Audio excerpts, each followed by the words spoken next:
Salve pro YouTube, tudo bem, gente. Aí as pessoas assistem depois, acontece.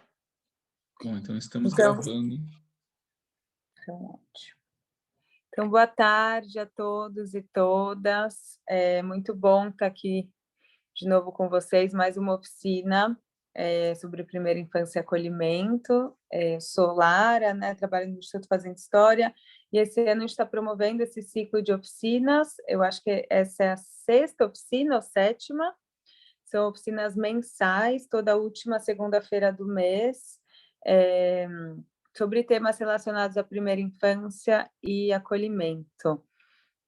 Hoje a gente tem um encontro muito especial, que é com a Luciana e com a Marleide, elas já vão se apresentar também, e a gente vai falar sobre racismo e infância, né? Acho que a escolha desse tema também vem muito pela necessidade da gente falar sobre esse assunto, né? Da gente falar sobre racismo, sobre branquitude, sobre a violência e os impactos do racismo no desenvolvimento das crianças, né? E no desenvolvimento das crianças pequenas também, na primeira infância, ainda mais porque a gente atua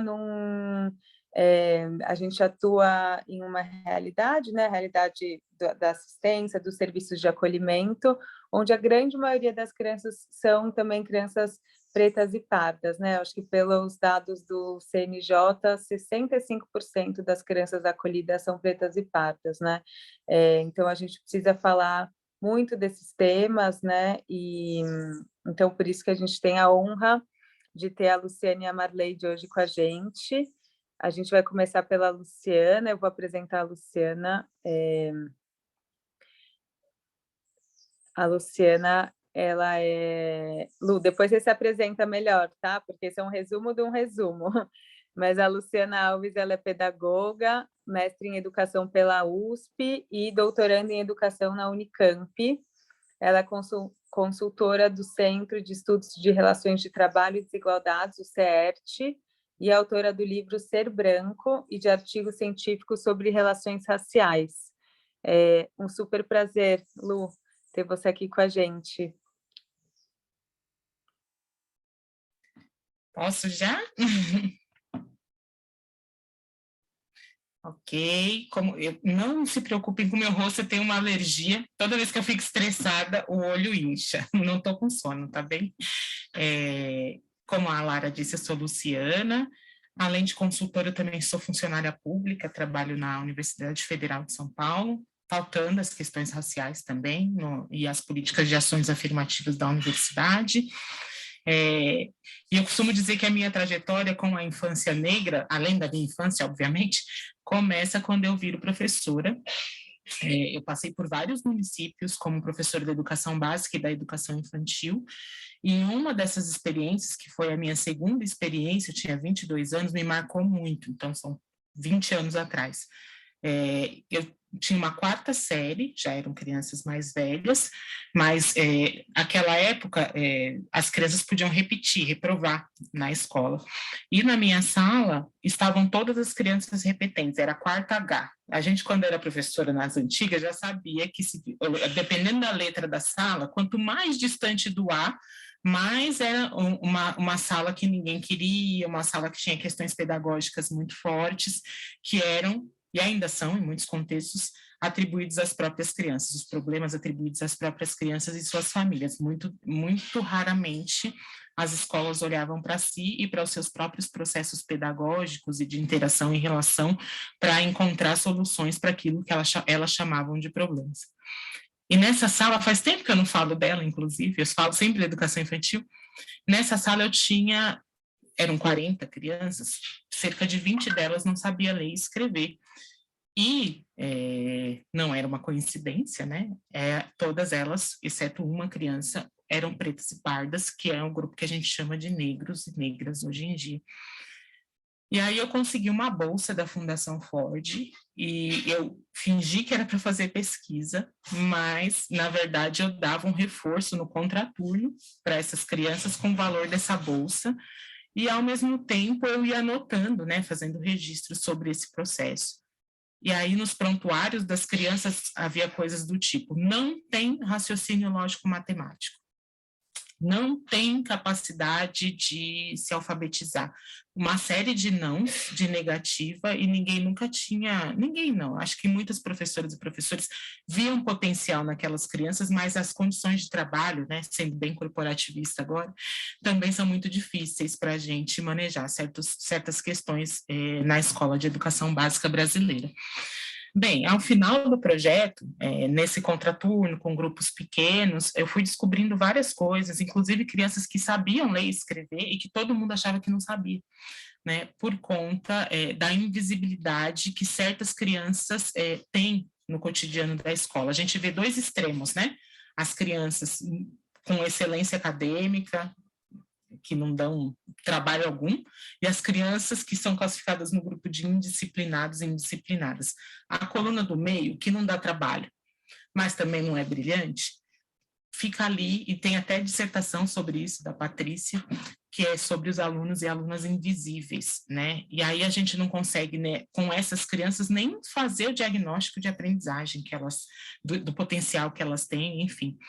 Pois bem, essa foi a minha primeira entrada na questão do racismo em infância, né? Para além das questões individuais ou pessoais, que eu acho que não cabem aqui, né, de ser uma menina preta, ou ter sido uma menina preta, na profissão que eu vou entender que o fenômeno do racismo impacta mais do que a autoestima das crianças, né? Porque o debate muitas vezes no Brasil é construído em torno da elevação da autoestima, ou do empoderamento, como muita gente gosta de citar, ou então do acesso a direitos sociais, com as taxas de carteira de trabalho assinada, acesso à escolarização, acesso à rede de esgoto, enfim, aos direitos básicos de todo cidadão.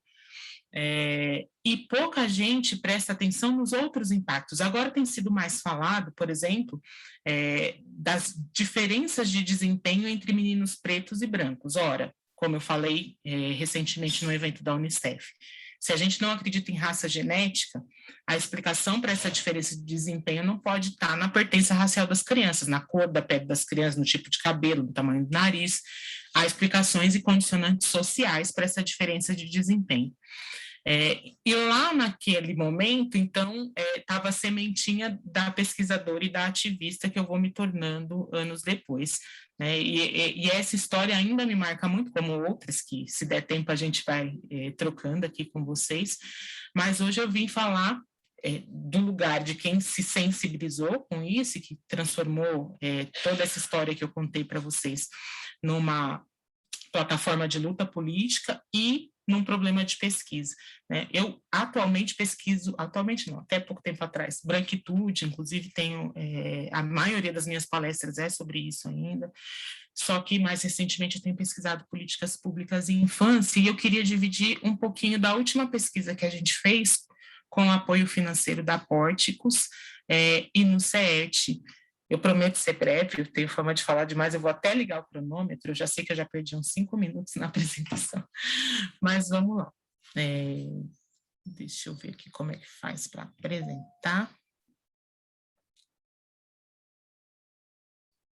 Eu já apertei a tacinha, agora foi. Enfim, eu não sei se alguém participou do seminário internacional proposto pelo CERT em março desse ano, né? Eu trouxe um resumo da fala que eu fiz nesse seminário, porque é nosso intuito, quando a gente começou um projeto sobre racismo em primeira infância, no ano de 2019, a gente queria saber, então, quais eram os impactos do racismo na infância, e para isso a gente foi primeiro às plataformas de artigos científicos. Primeira descoberta, que a gente já tinha uma hipótese, é que quase ninguém fala de racismo em primeira infância no Brasil, e produz cientificamente papers, enfim, artigos, relatórios que possam ser indexados a grandes bases e que sirvam, então, de fonte de consulta para instituições como Fazendo História, por exemplo, né? Então, dessa primeira constatação, a gente foi dar uma olhada na base digital brasileira de teses e dissertações, que é um portal ligado ao Ministério da Ciência e da Tecnologia, em que as instituições de ensino superior que têm programas de pós-graduação fazem uma extensão e mandam seus trabalhos para lá. É um portal muito melhor do que o da CNPq CAPES. Se alguém ainda usa, eu aconselho a usar a BDTD, que é a sigla que contempla esse portal. Bom, escolhido o portal, a gente definiu os descritores de busca, fizemos a leitura das 104 teses e dissertações que a gente achou, preenchemos uma ficha e fizemos a análise desse material. A base tem essa carta aqui que eu vou mostrar para vocês.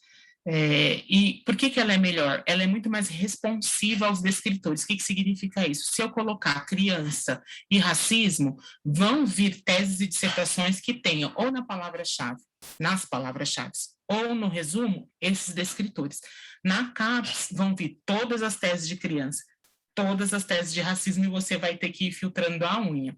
Para vocês terem uma ideia, do universo que a gente iniciou a pesquisa, foram 281, na CAPES dava 35 mil.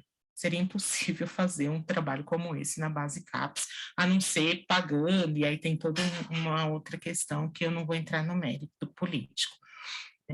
Os descritores de busca foram esses que estão aqui na tela, são muito semelhantes, vocês vão perceber, mas as respostas nem sempre são as mesmas da base. Então, a gente considerou mesmo repetir com outras palavras os descritores para pegar o maior número de trabalhos que a gente conseguisse.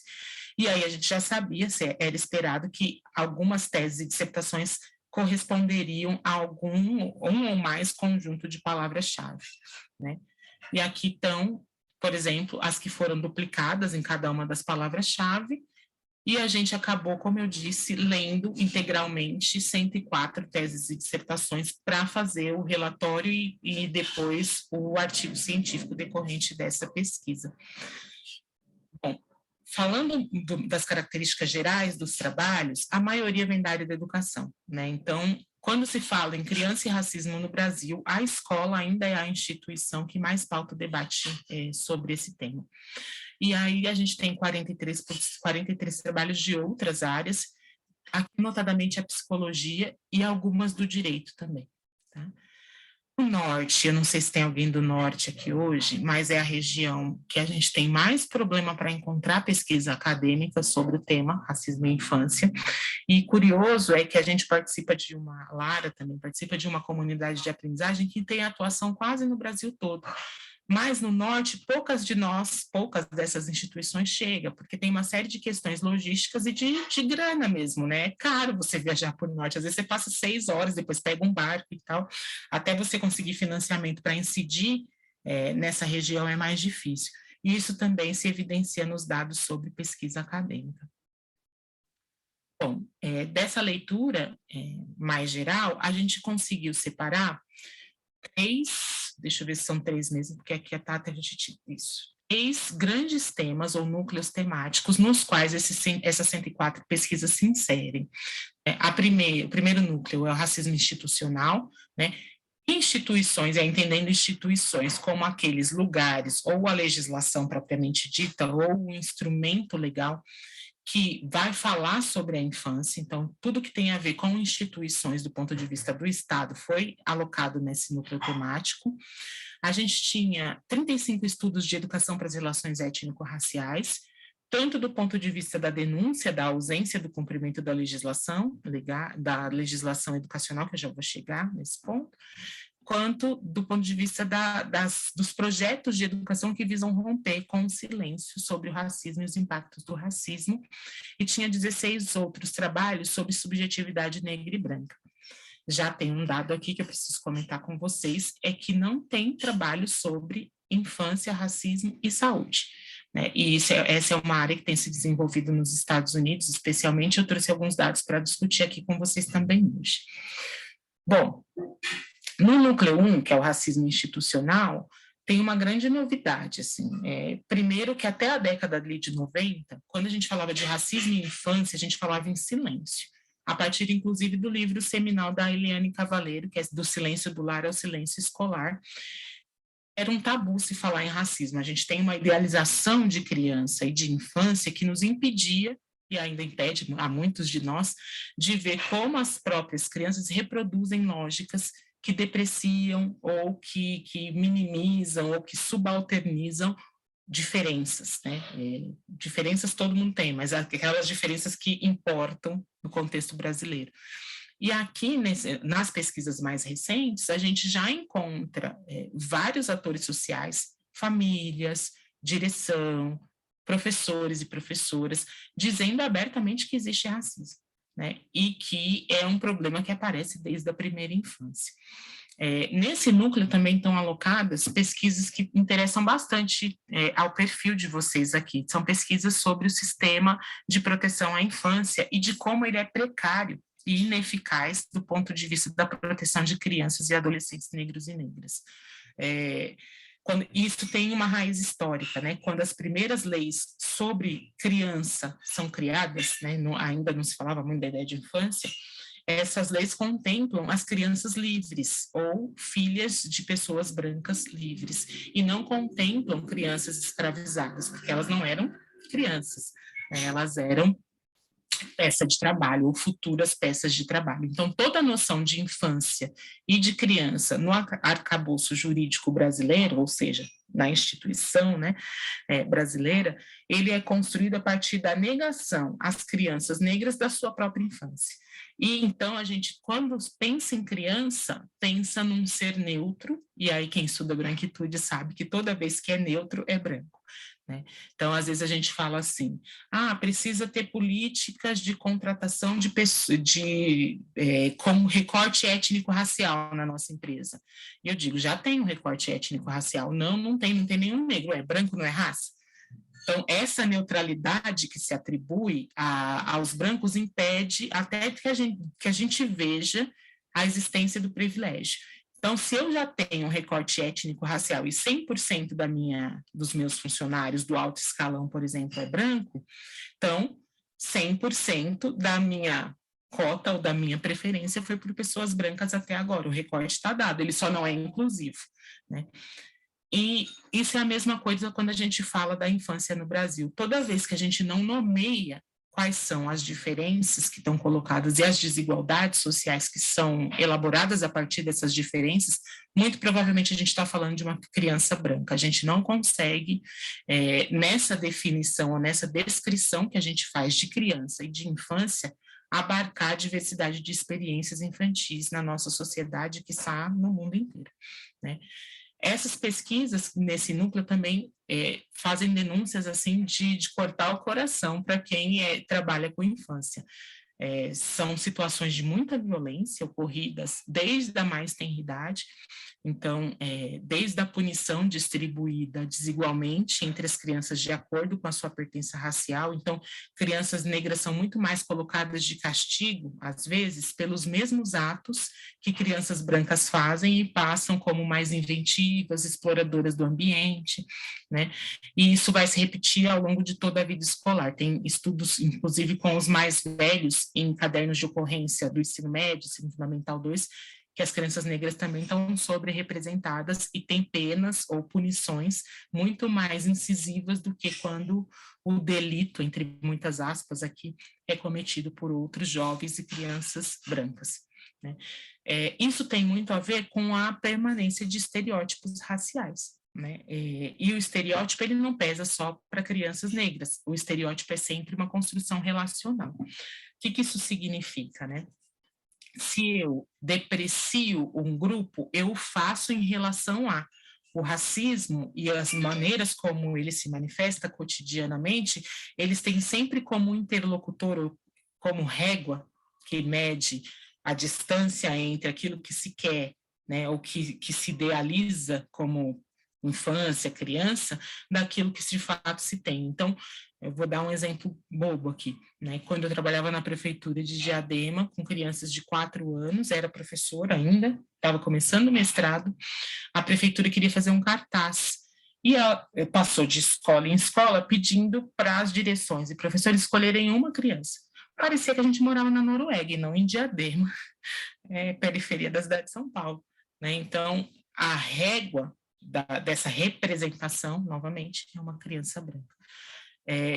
nessas pesquisas também se fala muito sobre a ausência de uma cosmovisão ou de um currículo para a infância que seja também pautado nas diferentes epistemologias, ou seja, nos diferentes modos de aprender, de fazer as coisas, de construir explicações para o mundo. Então, a gente empobrece o currículo tratando a partir de uma perspectiva branca. Ainda falando de educação infantil, as grandes pedagogias que inspiram hoje o trabalho com as crianças são europeias, em especial italianas, né? Então, a gente tem muita dificuldade para olhar para o Sul, tanto América Latina quanto África, e ver nesses países uma potência com a qual a gente possa aprender a cuidar melhor das nossas crianças, né? E aí, a gente, no comecinho aqui da nossa conversa, antes de vocês entrarem, a gente estava falando da Benilda, né, que participou da live da Unicef há umas semanas atrás, mas que eu sempre recomendo que vocês a ouçam, depois procurem no Google, porque é uma figura fantástica. E ela sempre fala, nas últimas ocasiões, de uma violência sofrida pelo netinho, né?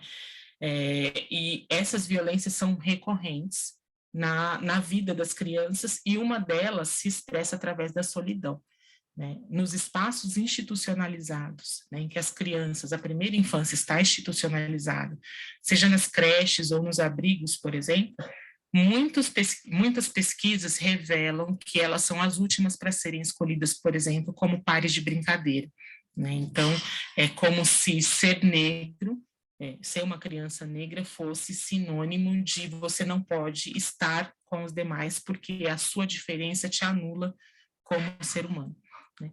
E aí, isso, como eu disse, se dá em relação, você tem uma supervalorização dos traços de crianças brancas, vulgo o bebê Johnson, né? Ô, Mariana. Oi? Bom, o segundo núcleo trata da educação para as relações étnico-raciais. Tem uma bebezinha falando.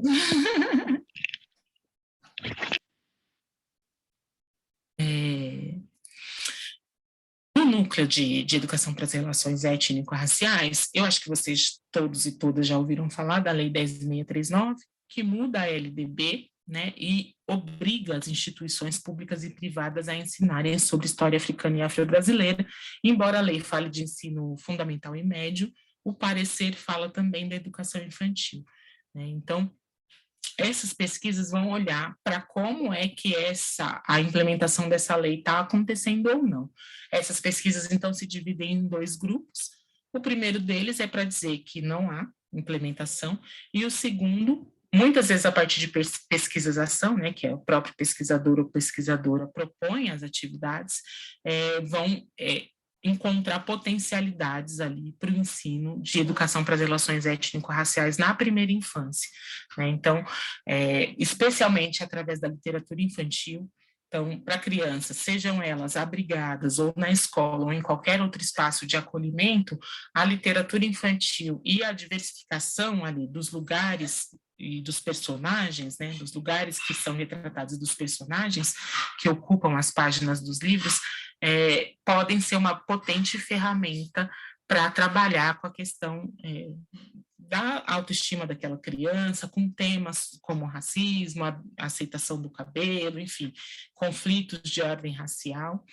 Outra ferramenta potente que esses autores e autoras indicam são as brincadeiras de origem da cultura africana ou indígena. Nesse ponto aqui eu preciso fazer uma propaganda. Tem um dos projetos que foi escolhido num edital recente do CET sobre pesquisação, né, pesquisa aplicada, cujo objetivo é produzir um catálogo de brincadeiras e brinquedos africanos, em especial diálogo com imigrantes africanos que vão para a Unilab, que é aquela universidade que fica ali bem no centrinho do Ceará, e que recebe, que é luso-afro-brasileira, né, que recebe estudantes de toda a África que é falante da língua portuguesa, né? E aí se argumenta sobre a necessidade de os agentes, né, de nós que atuamos junto à infância, que a gente construa uma consciência crítica em relação às maneiras como o racismo se manifesta. Se a gente não necessariamente controla os efeitos do racismo, porque esses efeitos eles são muito mais profundos do que a nossa mão consegue alcançar, ou as nossas ações, a gente consegue controlar as situações e os ambientes. Então, a partir do momento em que a gente tem a consciência de como ele se manifesta, é possível a gente minimizar essas situações que causam bastante estresse, a gente vai falar disso na última parte aqui da nossa conversa, a essas crianças, né? E aí, uma das coisas que a gente indica, tanto na educação quanto no sistema de proteção, é procurar entidades negras, né? Há entidades do movimento negro em todas as cidades brasileiras, e a expertise que essas entidades têm para lidar com problemas oriundos da vivência do racismo é maior do que qualquer tese que a gente lê aqui pode nos dar, né? Ou dividir conosco. Então, mesmo para pensar currículo, pensar acolhimento, pensar, enfim, quais são as peculiaridades dessa infância negra, essas entidades podem e muito ajudar. O terceiro núcleo é sobre subjetividades negra e branca. Aqui tem já algumas pesquisas sobre branquitude, né, que demonstram como o delírio, eu chamo de delírio de superioridade branca. Não há nenhuma evidência genética de que branco seja superior em nada ou inferior em nada, porque não é a concentração de melanina que diz sobre o nosso potencial. Mas, mesmo assim, a gente continua ensinando as crianças, seja por meio do discurso explícito, seja por meio de outros discursos mais nas entrelinhas, de quem é que eu afago o cabelo, de qual é a boneca que eu trago, de qual é a criança que é adotada primeiro, de quem que é a criança que todo mundo fica em volta quando tem uma situação em que a gente visita um abrigo, enfim. Todas essas situações vão construindo para a criança branca a ideia de que ela tem mais direitos, ou ela é mais bonita, ou ela é mais alguma coisa, seja lá o que passa pela cabeça dela, do que as crianças negras, né? Essa construção de superioridade, obviamente, ela não se encerra na infância, ela vai sendo construída ao longo da vida das pessoas, e se não for, em algum momento, desconstruída, a gente tem num extremo os skinheads, os neonazistas, aquele sinal de ok, né? White power, que é a questão de arrogar para si, de reivindicar para si uma superioridade calcada, supostamente calcada, na ideia de raça biológica, quando a gente já sabe, por N estudos, que essa superioridade não existe. E aí, o oposto, essa superioridade só se constrói a partir da inferiorização do outro grupo. Então, eu sou o que o outro não é. Então, se aquela criança é bonita e ela tem, sei lá, o cabelo liso e loiro, aquela criança é feia porque ela tem um cabelo para cima, crespo e curto, por exemplo, né? E aí, esse modo como essas subjetividades vão sendo construídas em todas as instituições, seja na família, especialmente nas famílias que são fruto de relações entre brancos e negros, né? Há hierarquias intrafamiliares, ou construídas em outras instituições para além da família, na escola, na igreja, no abrigo, enfim, em N situações, é ali que vai se moldando, digamos assim, uma subjetividade alinhada com o racismo, ou uma subjetividade entrecortada pelo racismo, mas que se autodeprecia, né? Quando a gente ouve crianças negras, né, o teste da boneca que ficou famoso lá na década de 80, 90, é isso, né? A gente vê a criança negra apontando a boneca dizendo que ela é feia, e aí o interlocutor pergunta, com qual que você que se parece? Com a feia, porque ela já introjetou que ser negro é sinônimo de ser feio, né? Então, esses aspectos que parecem quase que fora do nosso alcance, né, para problematizar, não são. Tem muito boas pesquisas, inclusive, que são alvissareiras, digamos assim, né, que dão para a gente uma esperança de que, se é socialmente construída, a gente pode desconstruir, que são as pesquisas feitas a partir da perspectiva de crianças negras que comungam, que congregam em alguma manifestação cultural ou política de ordem étnico-racial. Então, desde o jongo até o terreiro de candomblé, passando pelas escolas de bloco afro, quando pesquisadores e pesquisadoras olham para essas infâncias, eles fazem uma inversão muito bonita, que é olhar a infância negra para além do racismo. Né? Então, enquanto a gente está na chave do racismo, que é uma chave necessária enquanto houver racismo, a gente não consegue ver que as crianças negras são também crianças, elas não são só crianças em enfrentamento ao racismo, em diálogo com o racismo. E aí, o que esses pesquisadores e pesquisadoras encontram são crianças que têm uma autoimagem muito positiva e muito combativa, desde muito pequenas. Né? E tem um episódio do Alana, Corações e Mentes, que traz uma dessas escolas, se eu não me engano é uma escola baiana, mas depois eu posso passar para a Lara e ela divulga aí na rede de vocês, e é uma graça, assim, quando você ouve as crianças negras falando de si, e as crianças brancas que vivenciam essa pedagogia de respeito às diferenças, e que traz as africanidades no mesmo patamar do que o currículo europeu, você vê que o mundo tem jeito, que a infância pode ser protegida de diferentes formas. Né? E aí, pensando, né, em tudo que eu fui falando, especialmente das questões negativas, esse tratamento desigual recebido nas instituições, a distribuição desigual de direitos sociais que na infância passam pelo acesso à saúde, desde que se está na barriga da mãe, né, até o direito a ter um dente obturado, por exemplo, né, a ter matrícula na creche, a ter acesso à segurança alimentar, uma alimentação de qualidade, até as experiências mais diretas de preconceito e discriminação, elas têm um impacto muito forte, não só sobre as oportunidades sociais que essas crianças vão experimentar, mas também sobre o próprio corpo das crianças. E é isso que tem... Lembra que eu comecei falando que tinha uma área no Brasil que está muito pouco, não está pouco, sem muito, pouco explorada no Brasil, que é o impacto do racismo no desenvolvimento infantil. Então, depois eu vou colocar aqui no chat o nome do centro que está desenvolvendo essas pesquisas, ou que não necessariamente desenvolvendo, mas que tem compilado essas pesquisas, né? E para vocês darem uma olhada, infelizmente o material não está traduzido, mas com a ajuda do Google, da ferramenta do Google, é tranquilo de entender. Primeiro que quando a gente olha para a população negra e branca comparando, na idade adulta já, né?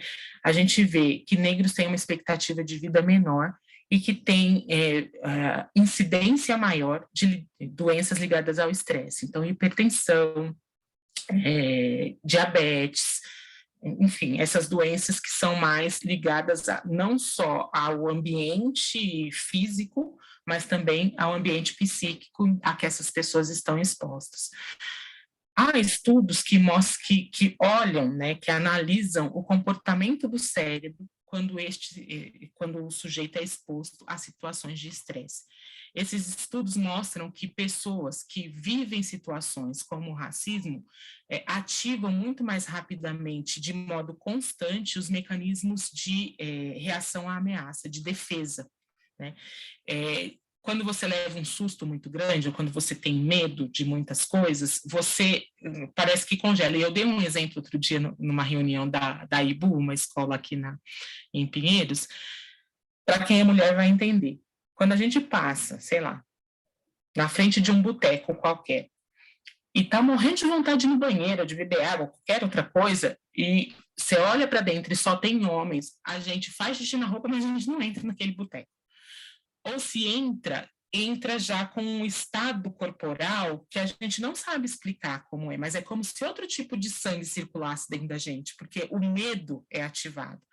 Imagina você entrar nesse boteco cheio de homens numa sociedade sexista todos os dias, do momento que você acorda ao momento que você vai dormir, se você está em uma instituição em que você é exposto ou exposta ao racismo. Você desativa áreas do cérebro, não necessariamente desativa, mas você diminui a atividade cerebral naquelas áreas que estão mais ligadas ao seu comportamento, ou à regulação do seu comportamento, ao raciocínio lógico matemático. Quando a gente está com muito medo, a gente não pensa, a gente não racionaliza. Né? Então, um exemplo bobo, né? Eu morro de medo de água. E tem uma praia lá, a Praia dos Carneiros, que a maré vai embora e você consegue ir até o meio assim, do mar. Eu não vou de jeito nenhum, eu sei que a maré não vai subir, eu sei que eu não vou ser afogada, mas o medo não, você não racionaliza o medo. Se o medo está ativado, você não consegue pensar, não, mas não tem lógica eu não ir lá agora, né? E aí, isso tem um impacto na escola. Se eu vivencio na escola ou em qualquer outra instituição uma situação em que eu tenho que estar sempre alerta, sempre na defensiva, sempre com a adrenalina lá em cima, como é que eu dou as mesmas respostas que uma criança que não está passando por tudo isso dá?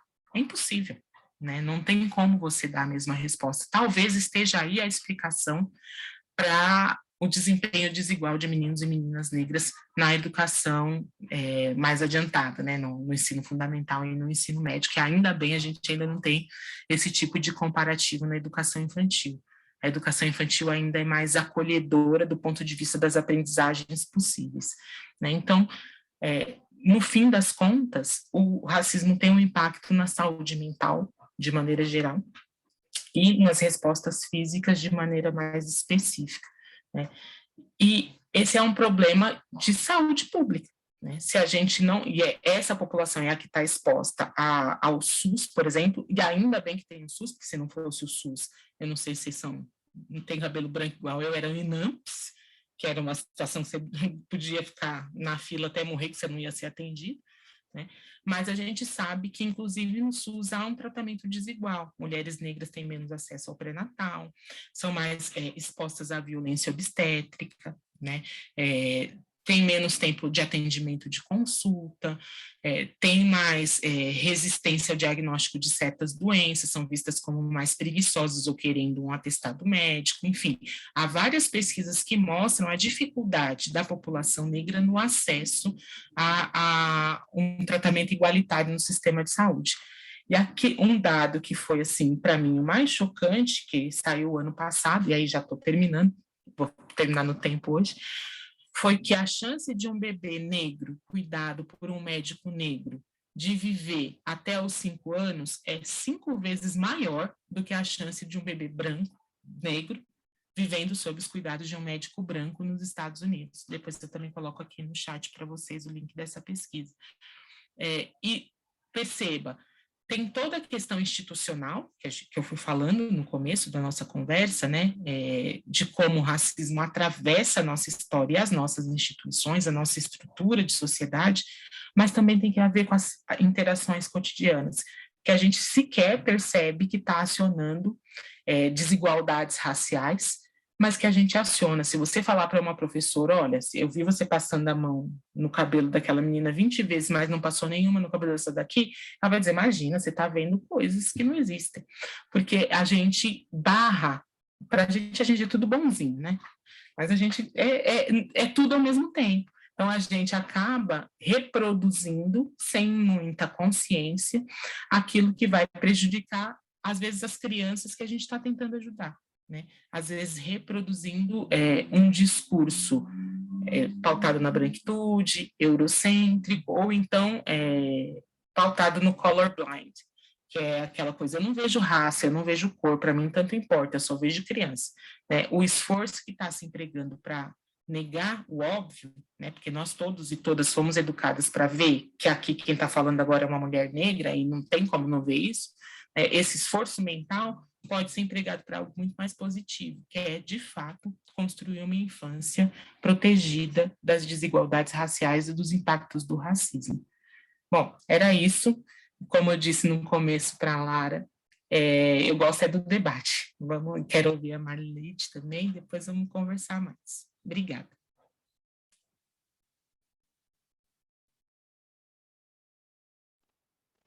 Obrigada, Luciana. Imagina, Muito eu tirei obrigada. a apresentação, gente. Desculpa. Eu ainda estou vendo. Ah, então peraí, deixa eu ver.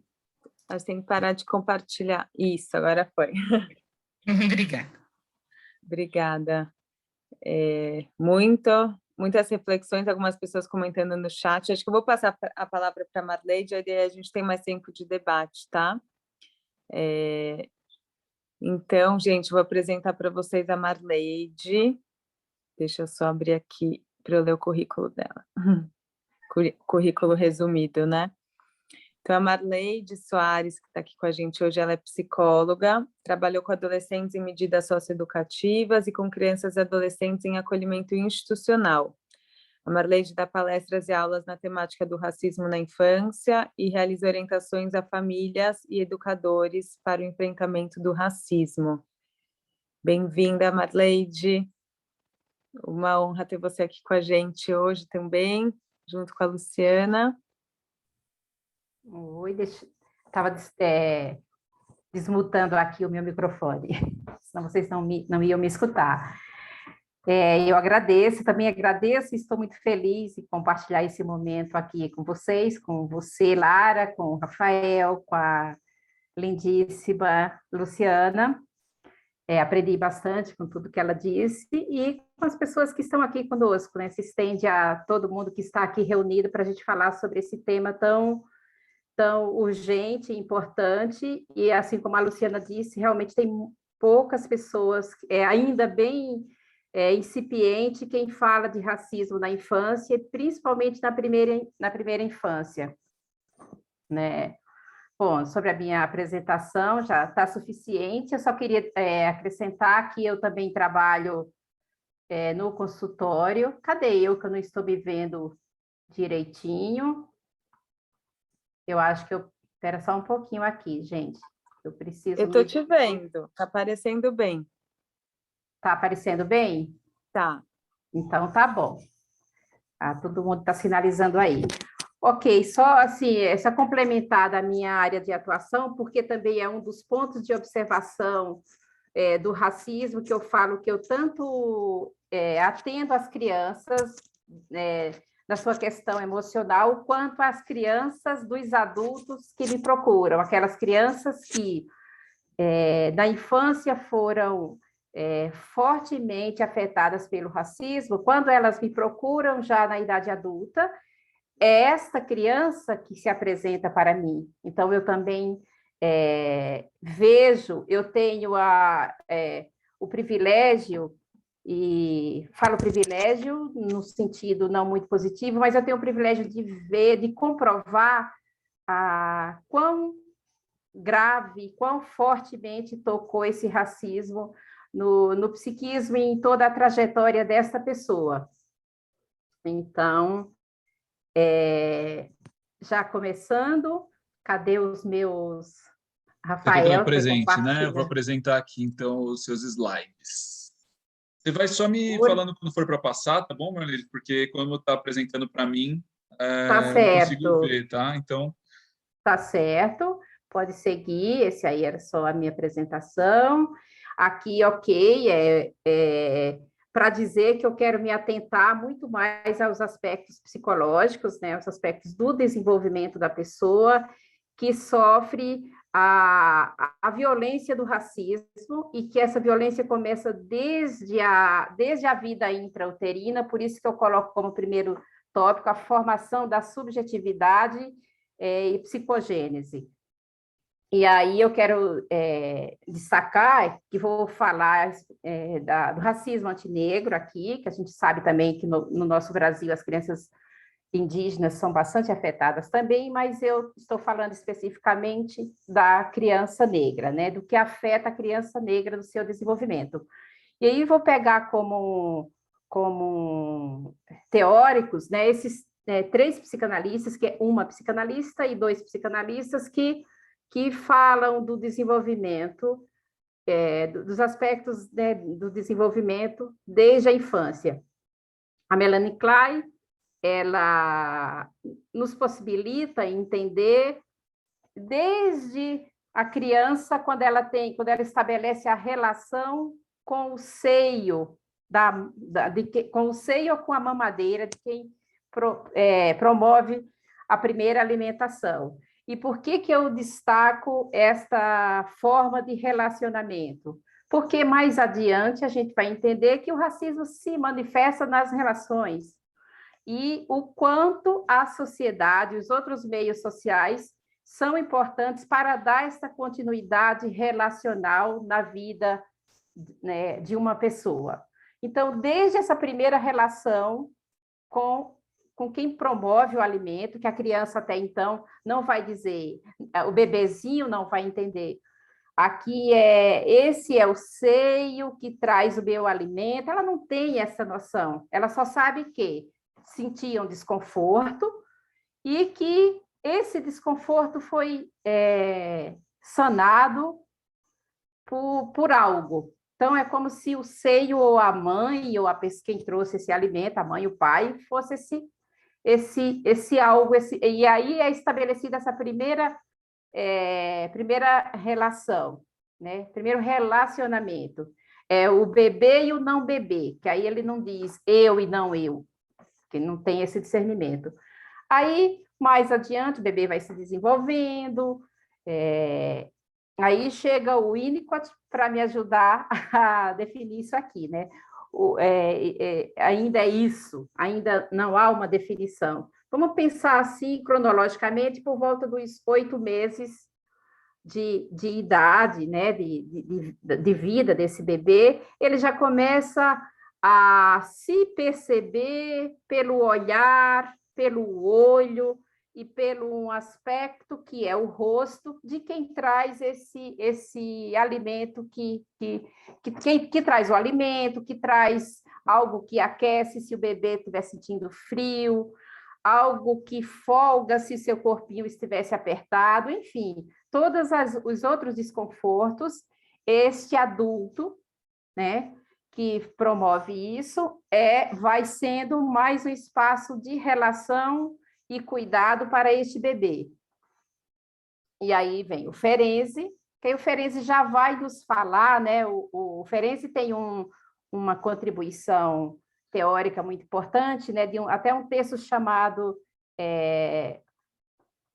Gente, olha, me falhou agora, estou um pouquinho... Me falhou o título do texto, mas ele fala dos cuidados do adulto, né? Do quanto as pessoas adultas... a adaptação da família à criança, é isso. Esse é o nome do texto. A adaptação da família à criança. Que aí, justamente, ele fala do ambiente externo, né? Do quanto esse ambiente externo vai promover o desenvolvimento e vai dando essa experiência de continuidade, né? Então, eu quero que vocês entendam muito bem a importância da continuidade, né? A continuidade, ela é um espaço em que eu vou me desenvolvendo sem sentir de forma abrupta aquilo que eu vinha sentindo. Então, é como se gradualmente, quase que sem a criança perceber, ela vai chegando no outro ambiente. E aí, qual a importância disso nessa questão? Vocês podem me perguntar qual a importância disso na questão, né, de falar de racismo na infância. É porque o ambiente externo, seja a família, seja a escola, um pouquinho mais depois da família, a escola é o primeiro ambiente social que a criança vai, né? Então, essa escola também deve promover essa experiência de continuidade. Rafael, acho que podemos passar para o próximo. E aí, aqui, ó, os aspectos psicológicos, aqui eu já começo a funilar para as consequências do racismo na infância.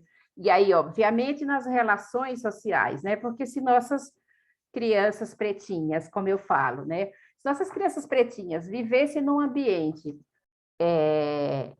em que elas não tivessem contato com... e que todas as relações dela fossem com pessoas negras também, ou que com outras etnias, com uma etnia que não as oprimisse, ou que não as diminuísse, como é, por exemplo, as pessoas brancas, no sentido, porque é justamente a definição de racismo, né? O que é racismo? É quando um representante de uma etnia se entende superior na inteligência, na beleza, nos privilégios. Então, é isso que é o racismo. Então, digamos que nossas crianças pretinhas, se elas não fossem se elas vivessem num ambiente onde isso não existisse, não teria racismo. E aí eu pego mais um conceito da psicanálise, que é de um psicanalista chamado Massoud Khan, que ele fala do microtrauma cumulativo. O microtrauma cumulativo, eu importo esse conceito justamente para a questão das pequenas situações de racismo que essa criança enfrenta no dia a dia, na escola, na creche, desde, né, eu estou falando aqui de primeira infância, desde o momento dessa criança, na relação dela com os coleguinhas e a questão do racismo institucional, ou seja, da relação dela com os profissionais que trabalham num ambiente de creche, por exemplo, ela já vai sofrendo a consequência desse racismo. Ela não nomeia, né? Mas elas sofrem, né? Não esqueçam que eu trabalho com eles já adultos e eles começam a me dizer, nossa, então aquilo que eu vivi, aquilo que fez com que minha mãe me tirasse da creche, aquilo que fez com que minha mãe brigasse na creche, foi isso. E aí a Luciana usou uma frase, quando ela disse as violências, que é comum as violências recorrentes, que ela pegou o caso lá do neto da Benilda, e aí ela fala o quanto é comum essas violências recorrentes que as crianças negras sofrem.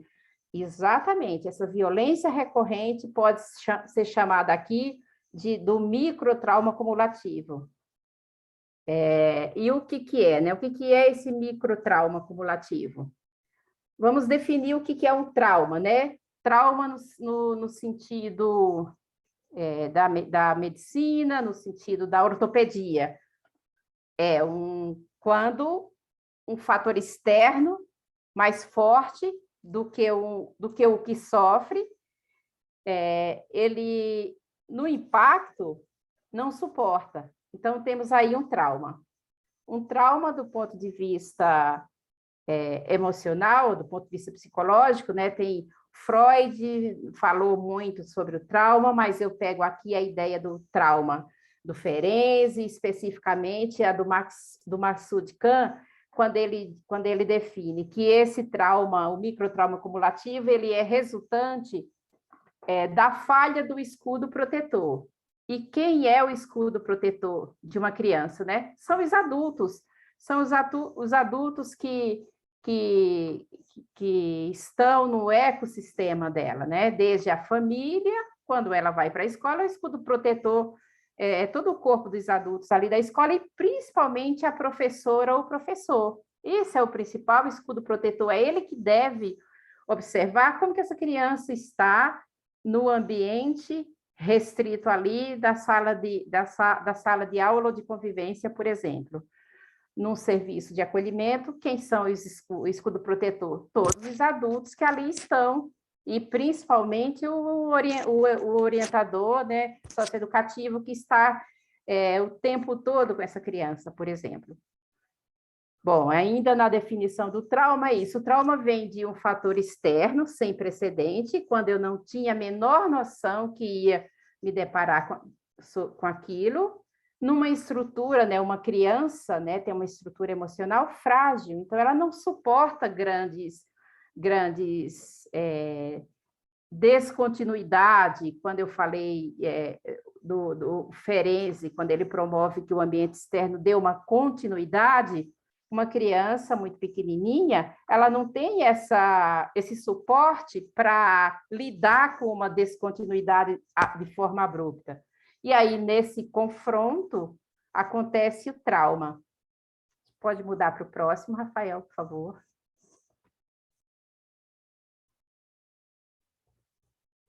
E aí, uma pergunta, né?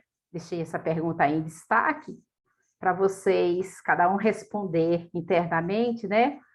Quais são esses ambientes, né? Ambientes potencialmente traumáticos, né? Quais são? Acho que todo mundo já pensou, respondeu para si mesmo, então vamos passar para o próximo. E aí são os ambientes, né, das relações sociais, né? Que é o ambiente familiar, a comunidade eu destaquei aqui condomínios, praças, parques, escolas. Depois, no próximo slide tem, mas não passa agora ainda não, Rafael, por favor. É que ficaria grande para colocar num só. Então, vamos falar primeiro desses dois ambientes, né? Quando eu falo que um ambiente familiar também pode ser potencialmente traumático, ou potencialmente desorganizador do estado emocional de uma criança negra? Pode sim, porque, olha, por exemplo, se desde a gestação, esta mãe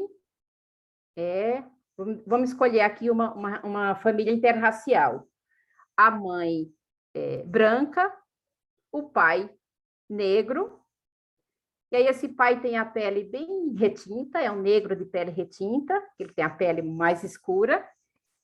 Esta mãe começa a pensar, já nessa gestação, ela se pega com muita frequência, pensando, desejando que o filho dela tenha a pele mais clara, porque aí ela não vai lidar com a dificuldade do racismo que ela possa enfrentar, por exemplo, na família dela, que é uma família branca. Ou ela começa já por amor, mesmo com muito amor por essa criança, com muito amor pelo pai dessa criança, ainda assim, ela pode ter uma reação de desejar que essa criança não nasça tão retinta, pela proteção.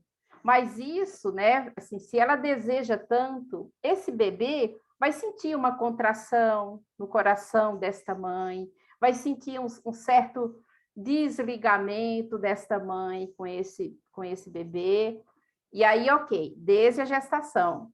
Aí também quando nasce, essa mãe branca, nascida de uma família predominantemente, ou quase que na totalidade, branca, ela vai começar, isso acontece também muito no processo de adoção, né? Quando se adota uma criança negra, que são também que é a maioria, né? Que é a maioria que está para adoção.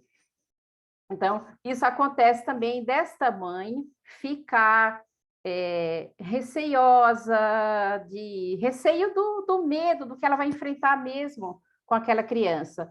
E aí, por exemplo, ela começa a não aparecer mais com tanta frequência nas festas da família, não vai ter quase que aquela satisfação de apresentar a sua criança. Eu estou falando aqui de uma sutileza, né? Vocês podem até pensar, nossa, mas que viagem da Marleide, né? Que brisa ela pensar isso de uma mãe ficar não tendo tanta liberdade em apresentar. Mas isso isso acontece a partir do viés inconsciente, né? Por exemplo, né, essa questão do viés inconsciente ou daquilo que o racismo provoca na gente, a gente não sente, só vai entender depois, né? Por exemplo, eu já trabalhando com racismo há um tempo, eu lembro quando eu mudei aqui para o prédio que eu moro, meu prédio tem piscina e eu desci para a piscina com o meu filho. E eu entrei na piscina, né? Não imaginei que teria uma questão maior enfim, a questão não é nem essa, era de apresentar, o que eu falo é a questão maior de apresentar o exame do dermatologista. Nem era isso, mas o que causou grande desconforto foi que quando eu entrei na piscina com o meu filho, umas pessoas que lá estavam ficaram olhando para mim e eu não entendi aquele olhar. E era um olhar e não tinha perguntas, no sentido de dizer, você mudou para cá agora? Ou algo do seu filho? Não, as pessoas que ali estavam entenderam que eu era a empregada e que estava levando o filho, entrando na piscina junto com o filho da empregada. E aí foram falar com o zelador do prédio e ele veio depois veio falar comigo sobre isso. E aí eu fiquei anos, nunca entrei na piscina, não entro até hoje. E aí o que eu fui entender com o tempo que eu não entro mais na piscina porque por esse desconforto que causou em mim. Entende? Então, não é absurdo eu pensar que uma mãe que tem um filho pretinho e ainda não consiga lidar com os olhares que terão sobre seu filho, não ir a tantas festas. Então, acho que essa parte da família, e há também muitas histórias de que, né, por exemplo, a pessoa dizer, minha avó não gostava muito de mim, porque eu sou a mais preta das netas, eu sou o mais pretinho dos netos. Então, não significa que o ambiente familiar não pode ser um ambiente potencialmente traumático, ele pode ser. Aí, ok, vamos lá. Comunidade, né? Condomínios, praça, parques, escola.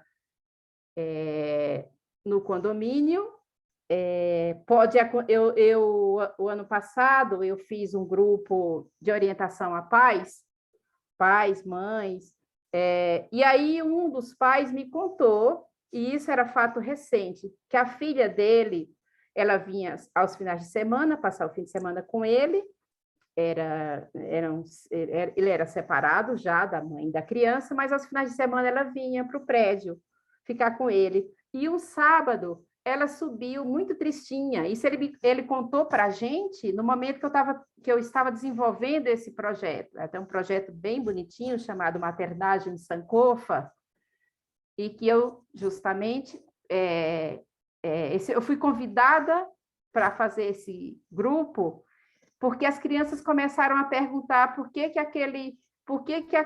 aquele homem estava matando aquelas pessoas que tinha a cor dele, que foi naqueles episódios da morte do rapaz dos Estados Unidos, gente, que eu estou... do George Floyd.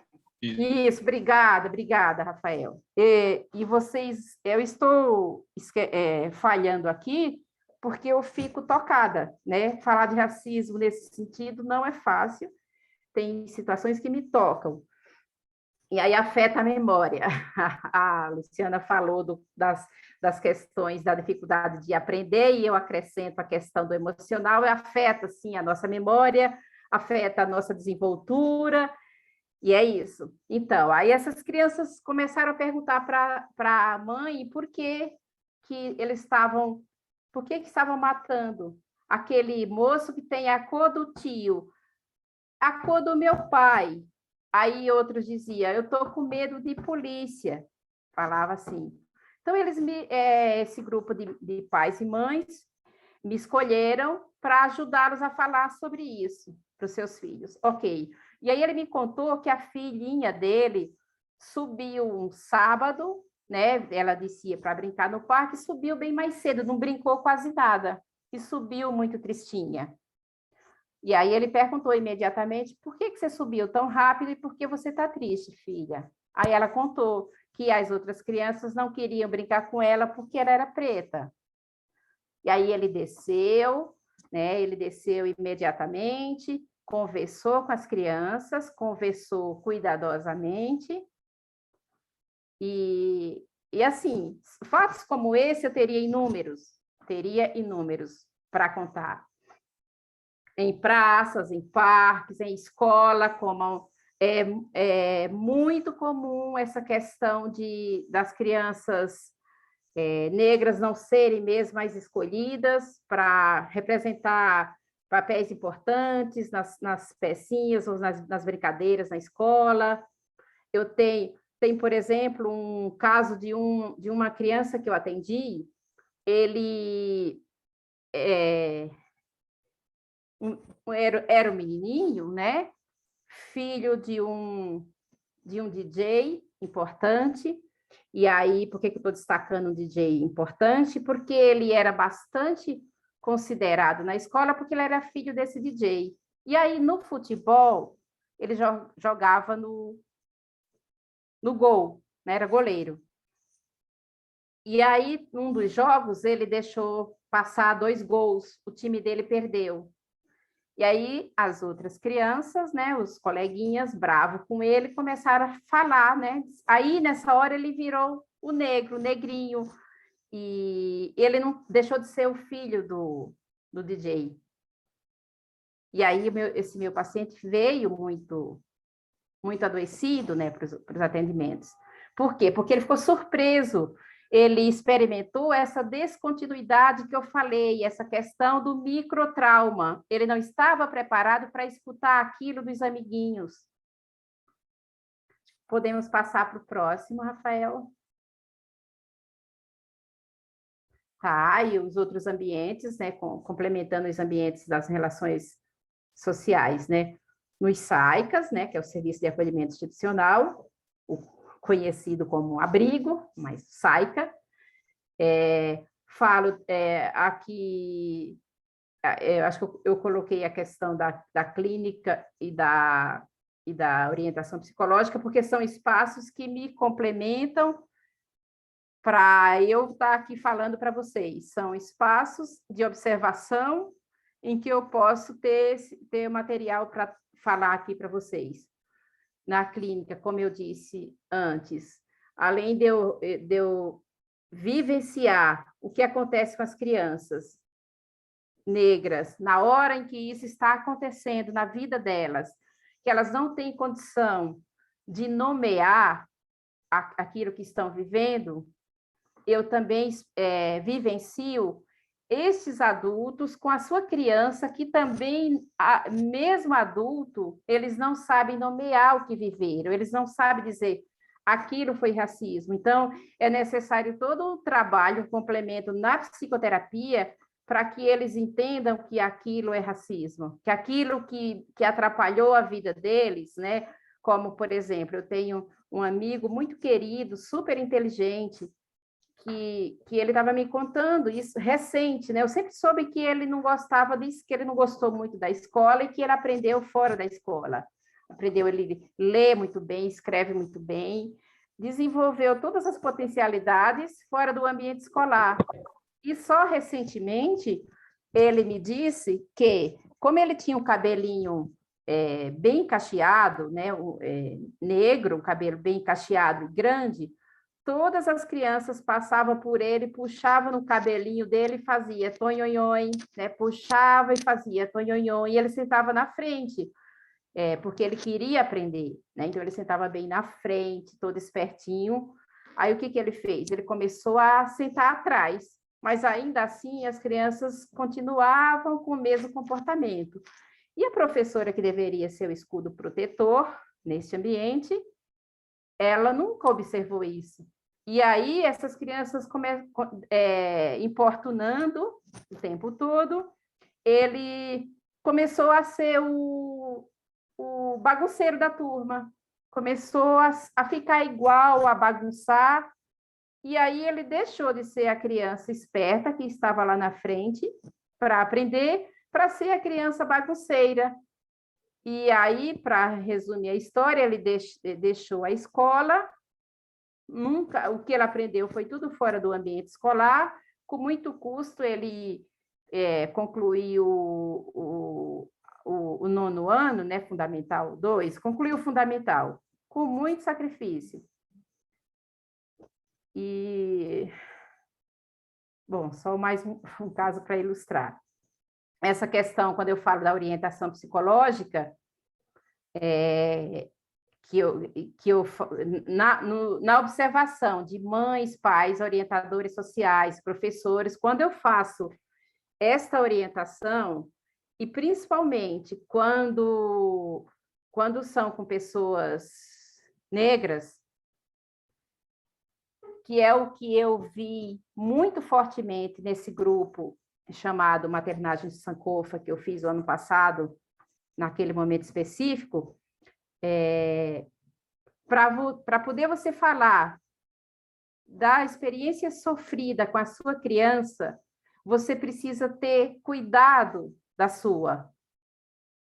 E aí, para quem é psicólogo, psicanalista, para quem é da área psi, sabe disto, que a gente, digo sabe no sentido que é uma condição técnica, saber disso, que a gente não consegue cuidar das dificuldades emocionais do outro se tiver um impasse maior na nossa. Ora, se eu tenho essa dificuldade sofrida quando eu era criança, né, do racismo sofrido quando eu era criança, e se eu nunca cuidei daquilo, quando no futuro eu for precisar cuidar, acolher minha criança que viveu isso, eu não consigo. Eu me fecho na minha dor e não consigo ajudar ninguém. E aí há esse impasse, né? Deixa eu ver se o próximo slide, Rafael, se dá para... Não daria para dizer, mas ok, né? Eu digo aqui, posso dizer mais adiante também. Quando eu estou falando dessa questão de que é preciso eu cuidar da minha dor para poder cuidar do outro, isso também explica por que não se fala tanto da questão do racismo desde a infância. Fica quase que uma lacuna, um gap, fica... E também falar do ponto de vista das questões psicológicas que fica marcado no nosso corpo. Isso precisa estudar muito, né? Até sexta-feira à noite, eu estava assistindo uma super aula do Kabengele Munanga, queridíssimo, importantíssimo para falar do racismo, né? O professor, doutor, que, né, fala sobre o racismo. E aí eu perguntei, na sessão de perguntas, eu perguntei para ele que análise ele faria, se tem um número de pessoas já suficiente falando do racismo na infância e qual a importância.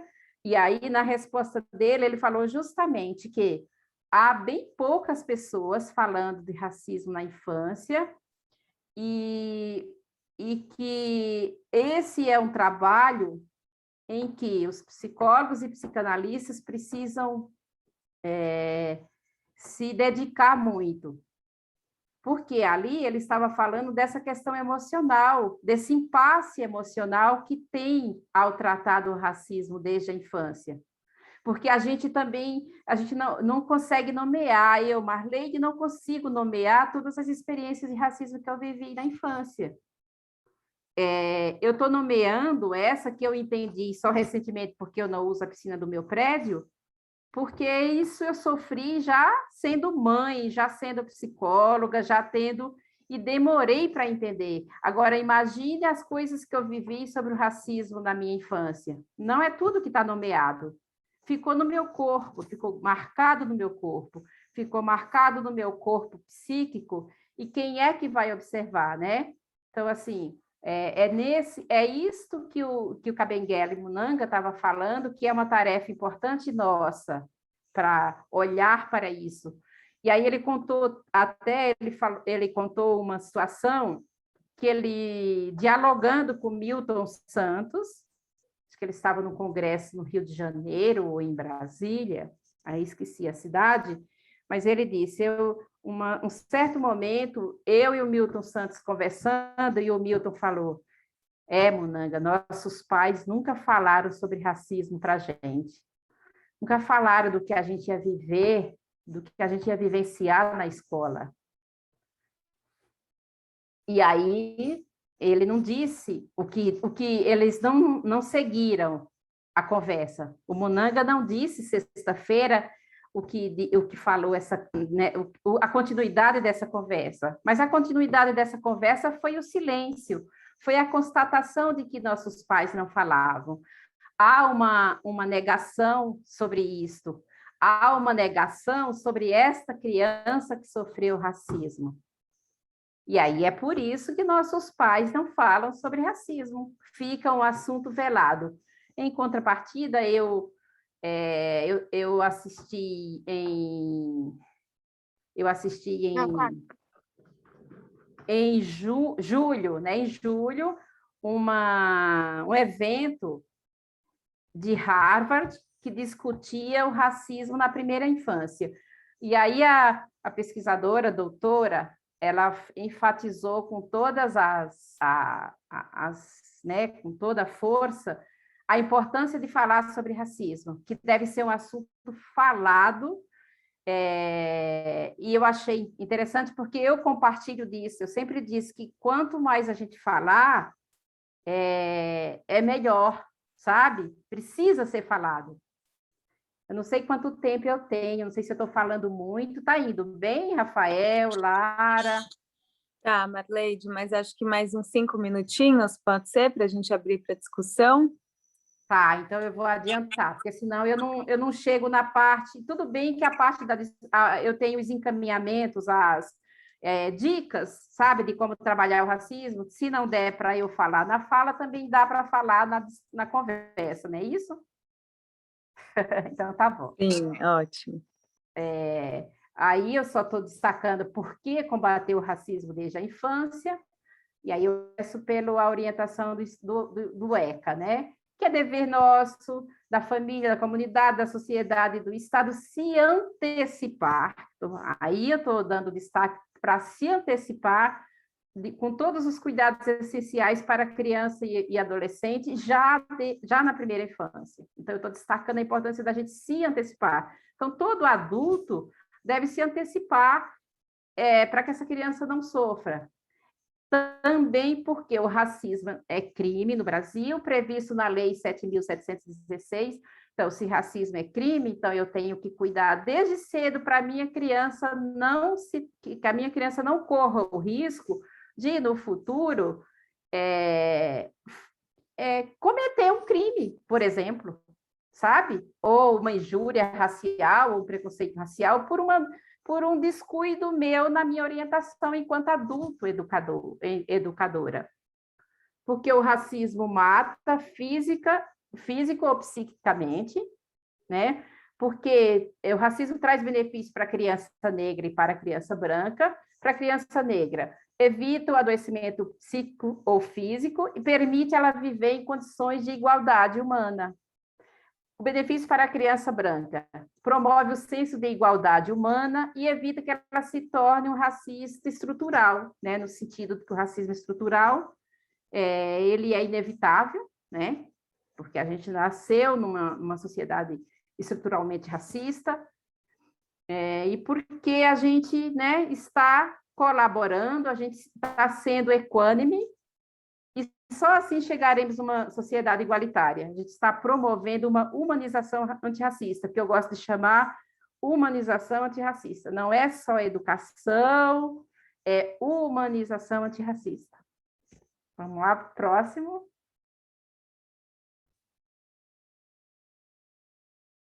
Aí são as dicas. Talvez a gente deixe para discutir na hora das conversas, né? O que é que vocês acham? Eu acho que você consegue falar um pouco ainda, Marleide, pode terminar esse slide, sim. Tá bom. Então, ok. As dicas como trabalhar, então, na família. Não. A família pode promover situações e conversas que evidenciem a identidade negra, adequando a faixa etária, é claro. Aí eu coloco aí como exemplo, a gente não conta historinha para nossas crianças, então a gente pode contar, por exemplo, o avô do seu avô veio de eles vieram de um país distante, né, de um continente chamado África. Ele não queria vir, né? E aí você finaliza com a história atual. Você não precisa dizer, se a criança é muito pequena, você não precisa dizer, ele não queria vir, ele veio forçado para o trabalho escravo. Você começa dizendo ele não queria vir. Mais adiante, você vai ampliando a sua história, até chegar o momento que você possa dizer que eles não queriam, que eles vieram forçado. Por exemplo, isso é só um exemplo do que eu falo. Valorizar a autoestima, direcionando palavras carinhosas, né, de elogios com o cabelo, com o tom da pele. Por exemplo, mostrar outras crianças negras que elas observam nas mídias, na televisão, nos livros, e destaca, né? Você vai destacando a semelhança e dizendo, olha, essa moça, essa menininha parece com você, olha que bonitinha. Você já vai apresentando, porque nesse contexto de invisibilidade, as crianças não enxergam nem quem é parecidinha com elas, se for falada de uma forma imersa nessa questão do racismo estrutural. Presentear com brinquedos, acessórios e livros com a temática racial, falar sobre o racismo abertamente, que aí essa é a frase da pesquisadora de Harvard, ela disse desse jeito, ó, devemos falar sobre o racismo abertamente, porque o mundo lá fora não irá falar, o mundo lá fora não vai falar nesse sentido da manutenção do racismo estrutural. É isso. E aí o exemplo do Kabengele que eu já falei, né, da dificuldade de falar, a questão, a própria Virginia Leone Bicudo, que é uma, né, foi a pessoa que escreveu a primeira tese sobre relações raciais no Brasil, na década de 45, ela publicou a tese dela, para falar para as irmãs e para as sobrinhas que eles eram mulatos, foi com muita dificuldade, né, o termo ainda chamado mulato. Então, é só para destacar as dificuldades. Próximo. Na escola, bom, a própria escola já deve apresentar um layout multirracial, né? Já deve, né? Se você, quando você vai levar tua criança para uma escola, você já observa isso. Se você trabalha numa escola e você tem uma postura antirracista, você já deve observar isso, já deve se perguntar, né? Aqui tem uma fachada, tem um layout, tem desenhos multirracial, representativo de todas as etnias. Você pode até, né, se alguém perguntar, nossa, por que, né, digamos que uma família branca chega lá e fala, nossa, por que tem um desenho aqui com tantas crianças pretas, né? Claro que a pessoa não vai perguntar assim, porque a pessoa sabe o que está em volta a uma pergunta dessa, né? Ela não ia perguntar, mas pode se pautar pela porcentagem do IBGE, né? Que no nosso país, 54%, 56% da população é preta e parda, então, negros. Na escola também pode implementar e assegurar a Lei 10.639, que é a que a Luciana falou, da obrigatoriedade do ensino da cultura afro-brasileira a partir do ensino fundamental, mas também você pode atentar-se já começar desde a primeira infância, né? E aí ficar atento ao artigo 5º do ECA, quando diz nenhuma forma de negligência, dentre outras coisas que tem no artigo, tem esse que diz nenhuma forma de negligência, seja pequena, se eu entendo que é pequena, mas, né, pequena para quem? Então, atentar-se a isso. E a observar atentamente se as crianças negras estão integradas com as demais e se elas demonstram a mesma desenvoltura que as outras. Promove espaços ou papéis de destaque para as crianças negras. Próxima, eu acho que é a última, vamos ver. No SAICA, e também se aplica a outros serviços de acolhimento, outros serviços socioassistenciais. Então, que o serviço de acolhimento, ele representa, né, temporariamente o ambiente familiar. Então, todos os cuidados que uma família deve ter para a sua criança, o serviço de acolhimento deve promover isso no tempo em que a criança estiver nele. E aí, conforme o ECA, novamente, o artigo 5º, atentar-se para toda forma de negligência. Se estiver ocorrendo alguma, atentar-se também. Inclua a temática antirracista na formação técnica de todos os profissionais do serviço de acolhimento, promova atividades coletivas e rodas de conversas que abordem a temática, como, por exemplo, leitura, que tem acho que está bem em cima, mas como é que está?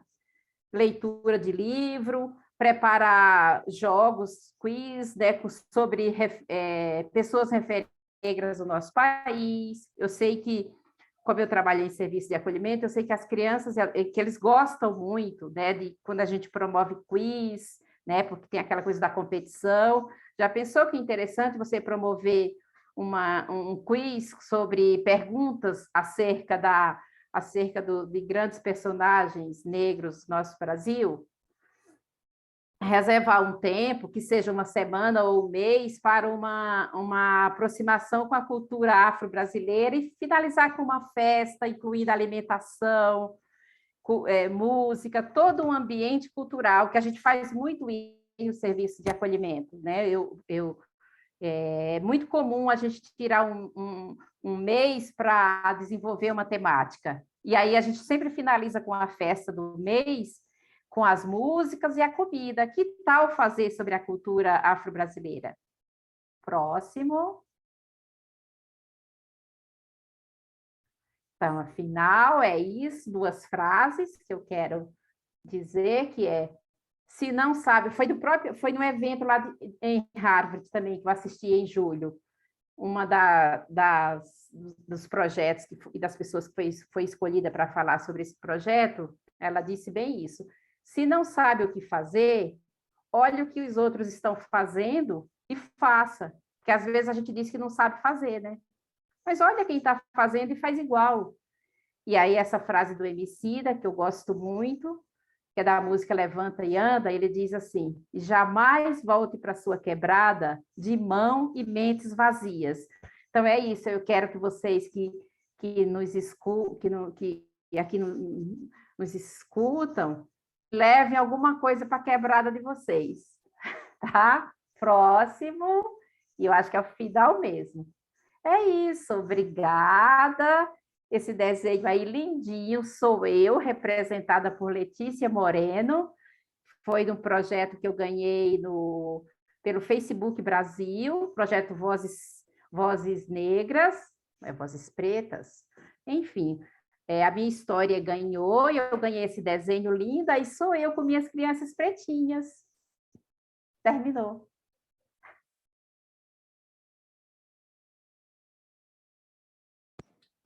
Obrigada, Marleide. Amei seu desenho. Gente, acho que a gente tem um tempo aí para perguntas e um debate. Eu vi que tem algumas pessoas que escreveram no chat, acho que muitos, né, comentários, e eu queria ler o comentário da Eugênia, né?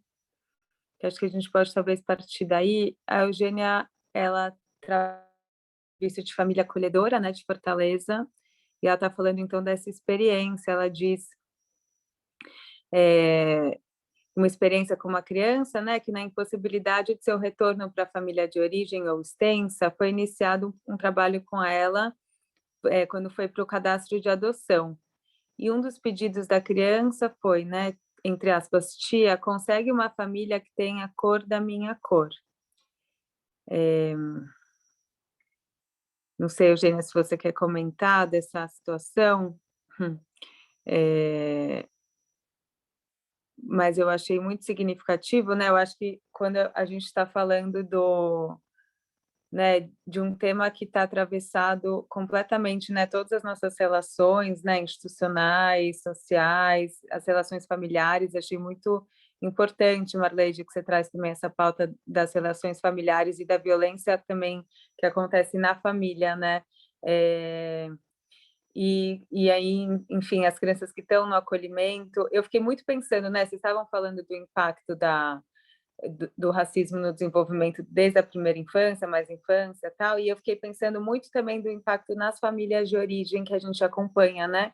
Nas famílias que têm os seus filhos retirados, né? E que chegam no serviço, famílias que já passaram por diversas violações de direitos, né? E também por muitas situações de violência racista, né, dentre outras.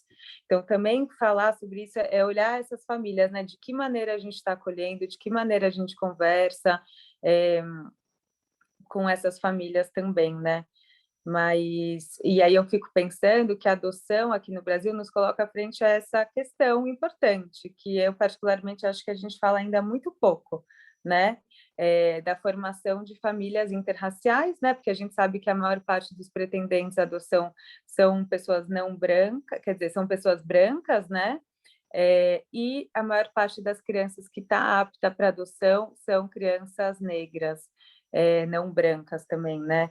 E aí quando a gente não discute esse tema, quando a gente silencia sobre esse tema, né, a gente acaba podendo ser omisso a certas violências que a criança pode sofrer, né, além de não preparar o ambiente para receber, né? Eu acho, né, Marleide, você fala isso também dos microtraumas, eu acho importante porque esse escudo protetor tá com muita dor às vezes, né? E assim, quem consegue se preparar para viver uma violência nesse nível? Eu fico pensando, né? Dá para a gente preparar também, né? Eu acho que, enfim, tô com a cabeça a mil, vou parar de falar, Eugênia, conta aí. Você tá sem som, amor.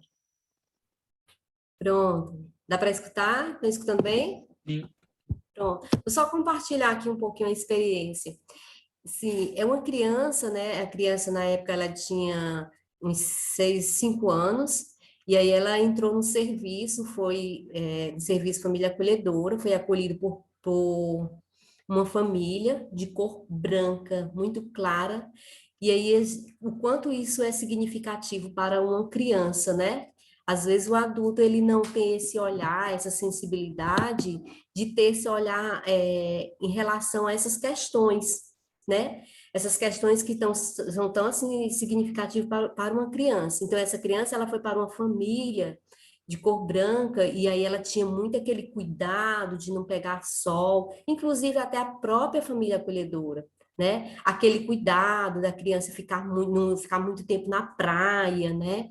Que a criança, quando ela chegou na casa da família acolhedora, ela estava com a pele bem escura, porque ela pegava muito sol, e também de uma família de cor negra, né? E a própria equipe, a gente não tinha aquele olhar nessa questão. Quando foi um dia, né, quando já foi feito todas as tentativas, né, da família de origem, extensa, e aí chegou a época do cadastro de adoção, e já para se trabalhar uma família, né, já para adoção, que já veio lá do juizado. E aí, quando a gente foi ter uma conversa, esse diálogo, essa escuta com a criança, foi, assim, muito emocionante, porque a criança pediu... Tá tudo ok, o som? Vocês estão escutando? Estão? Então, a criança, ela verbalizou, né, o que ela sentiu.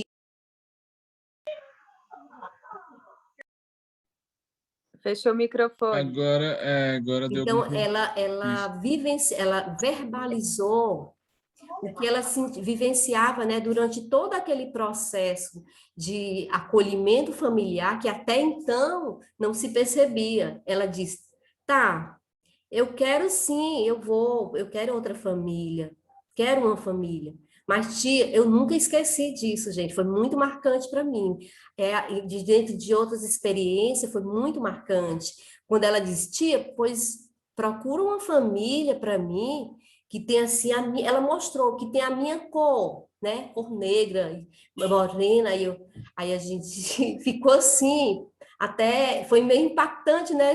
E começamos a trabalhar, principalmente a psicóloga, né? Com essa criança, a questão da cor, né? Da pele, né? Do sentido da família e tudo. Então, assim, foi muito marcante. E, assim, não foi nada arranjado, foi realmente providencial. No momento que nós tivemos a oportunidade de ter esse encontro com a família, foi um encontro online que estava na pandemia, eu participei também desse processo de vínculo, né, de vinculação. Então, no primeiro momento que foi a apresentação, que a gente teve a oportunidade de conhecer a família, era um casal de cor negra, né? E assim, nós ficamos pensando, meu Deus, o coração dela, né? O coração, o sentimento, né? Deus escutou. E ela disse que pedia sempre. E aí, quando a gente apresentou, quando a gente conheceu o casal, claro que nós não contamos a história, né? Nós simplesmente deixamos o barco, as coisas acontecerem. E quando a gente apresentou a criança para a família, os olhos dela brilhavam, era muita felicidade. E eu, sinceramente, assim, as minhas lágrimas escorreram. Eu sou muito sensível, né, nessas situações, então, assim, minhas lágrimas eu não contive. Eu simplesmente, eu chorei porque eu vi a felicidade dessa criança.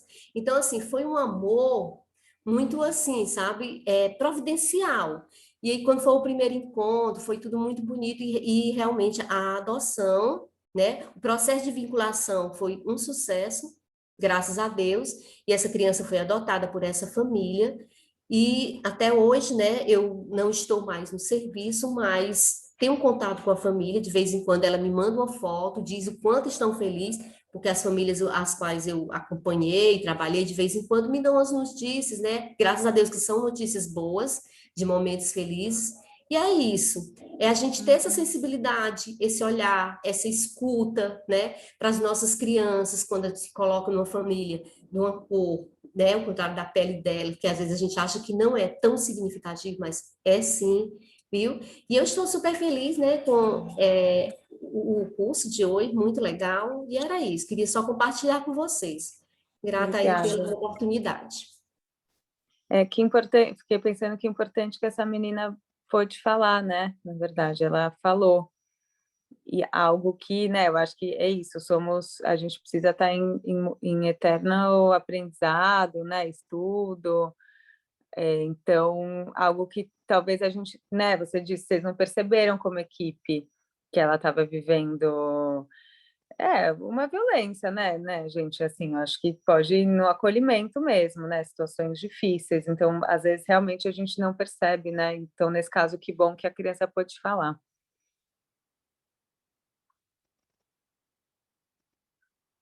E se ela pôde falar, é porque tinha espaço, viu, Eugênia? E vocês puderam ouvir, sabe? Então, isso já, o fato dela falar já anuncia que houve espaço.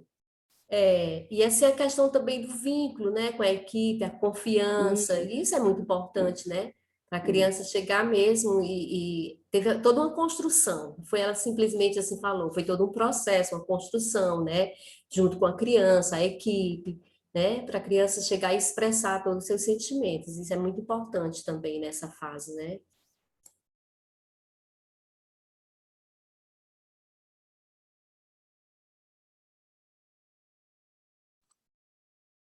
Agora, eu queria só fazer um comentário.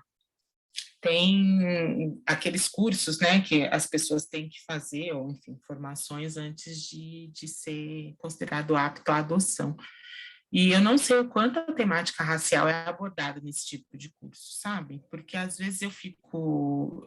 Famílias muito bem intencionadas, você vê que tem amor envolvido, mas é cada escorregada do ponto de vista racial que a gente vê, que a gente fica pensando, nunca parou para pensar. E para mim é tão óbvio, por exemplo, se eu tivesse uma filha obesa, adotasse uma criança obesa, eu não fantasiaria ela de baleia para ir para o carnaval, por exemplo. Né? Para mim é não pela criança ser desse ou daquele jeito, tanto faz, mas porque eu conheço quais são as opressões que estão colocadas no contexto. Então, uma família que adota e veste um menino de macaco, né, por mais que esteja bem intencionado, queria fazer lá o casal da Jasmine e do Aladim, e esse é um caso real, né? Acho que vocês acompanharam um tempo atrás, e alegar o desconhecimento, a necessidade de aprender, eu acho mesmo que precisa ter uma reformulação aí para que essa adoção interracial ela possa ser menos traumática, e para ambos os lados, porque uma família que é acusada de racismo depois de ter se esforçado tanto para aquela criança chegar para ela, também sofre um baque, mas eu fico pensando, claro, do lado mais fraco, né? Que é o lado da criança. E outra coisa que eu ouço recorrentemente sobre, especialmente das mães brancas que adotaram meninas pretas. Eu não sei cuidar do cabelo da minha filha. Algo tão básico, para famílias negras, o cabelo é algo, gente. Marlene está aqui, não me deixa mentir. Os rituais de trançar, enfim, até hoje eu peço para minha mãe olhar meu cabelo. Eu sei que não tem nada no meu cabelo, mas é um ritual para famílias pretas. Se você tem uma mãe branca que corta tudo porque ela não sabe cuidar, olha o trauma, né? Então, eu já fui mais radical, era contra. Hoje eu acho que depois de estudar branquitude, ver que as pessoas não são levadas muitas vezes a acreditar em coisas que não existem ou que foram construídas, todo mundo pode romper com a sua branquitude, digamos assim, né? Não precisa aderir à idealização branca, à superioridade branca, mas também precisa de ajuda, né? Para entender como é que isso funciona, para entender que problemas vai enfrentar com uma criança negra, sob seus cuidados e pertencente à sua família. E não só, né? Podia ser para todo mundo, mas em especial para essas famílias.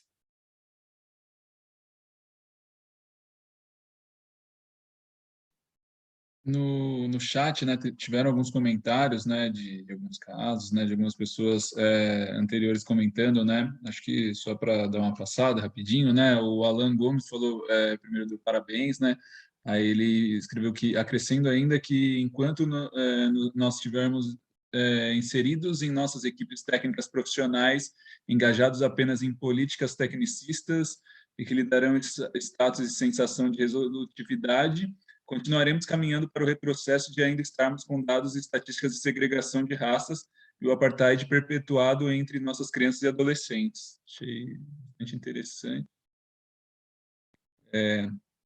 O Alan também, né, ele complementou, né, vivemos o ápice do retrocesso nas políticas da infância e adolescência. Parabéns pelas explanações. E aí tiveram algumas pessoas falando alguns casos, né, que a Daniela, por exemplo, colocou que na educação infantil tem muito racismo, professores que solicitam quem tem cabelo crespo para prender o cabelo, tem estudos que mostram um considerável número de meninas na primeira infância que não gostam de seus cabelos por conta disso. Eu queria acrescentar disso, né, Rafa, também, porque claro que na educação, né, mas a gente pensando no nosso contexto do acolhimento também, né, a gente vê muito essa fala, né, também, e o cabelo, né, o cabelo é algo mesmo, né, Luciana, é algo, e não sei, né, eu acho que também é um símbolo que também que incomoda muito, né, a branquitude também, então acho que tem algo de prender o cabelo, né, essa ideia de arrumar o cabelo, do cabelo despenteado, o cabelo, né, que é muito forte, assim, e a gente vê isso muito forte no serviço de acolhimento, né, assim, e uma reprodução, né, eu acho que, assim, às vezes, para educadores e educadoras negras também, né, mas que viveram tanto isso, né, do cabelo arrumado, é o cabelo para que fazem mesmo, né, fazer aquela coisa na criança, assim, de puxar para trás, e a criança dá até dor de cabeça, né, de olhar, assim, mas, por um lado, também eu vejo que é o que se entende de cuidado, né, assim.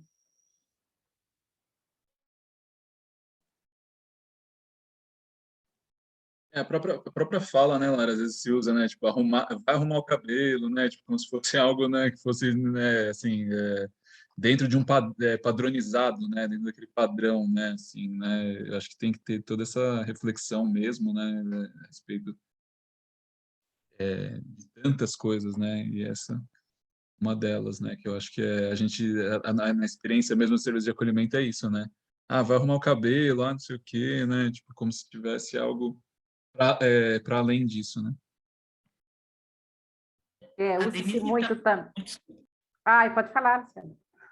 Eu só ia dizer que a Denise está comentando no chat sobre uma tese de cabelos. A Nilma Lino Gomes, que era a nossa ministra da Igualdade Racial, ela tem a tese dela, chama Sem Perder a Raiz, que virou livro. É sobre cabelos, é muito interessante. Quem puder procurar, vou pôr aqui no chat. E ainda na temática de cabelos, né, no serviço, né, que a Lara e a Eugênia também estava falando das perguntas sobre os cabelos, é muito recorrente mesmo. Eu trabalhei durante um tempo fazendo justamente no serviço de acolhimento a aproximação dos pretendentes à adoção. E aí essa pergunta vinha mesmo de como cuidar do cabelo.